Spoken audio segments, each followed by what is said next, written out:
So why don't you pasteurize your milk? Because that is the newer thing to do to keep the shelf life. Yeah, yep. Pasteurization keeps the shelf life long. One of the reasons that we don't, and the main one is like the milk, as long as it's produced in a clean environment and the cows are eating grass, the pH of their bloodstream is completely different, and the quality of the milk is different, and that milk is actually biologically active, and it has the enzymes in it that allow your body to digest it. And so you get way more out of it. However, from the confinement dairy standpoint of things, those animals don't get any grass. They're eating grain and all kinds of other mixes. It changes the pH in the cow, and it actually dramatically increases the bacteria levels in the milk. And then you get some really nasty stuff in there. And so their solution was, oh, if we boil it, we kill everything, and then it's fine. Well, there's some real downsides to that, like it's inert, it's dead, your body doesn't have a way to digest it, and so you're killing all the good things in it. They have to, because if you just drink that raw, then it would be pathologically dangerous.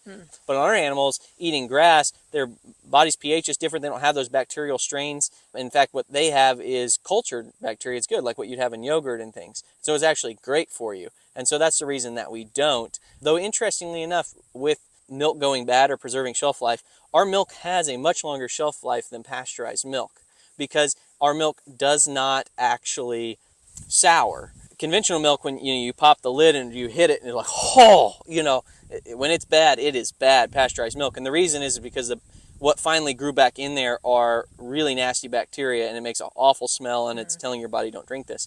Our milk actually just becomes kefir. Yeah, it becomes kefir. It just ages. So it starts going through a fermentation process, and so it's just turning into, first it goes to milk, and then it's going into kefir, and then more of a yogurt form, and then eventually a cheese form. So all the way along, we have people reach out and say, hey, how long is it good for? And it's like, well, actually, eventually it'll turn into cheese, but it's not going to go bad, right? Oh, wow. As long as you keep it at the right temperature. So our milk actually lasts longer than pasteurized milk, but it's just going to be doing in that fermentation process as it ages.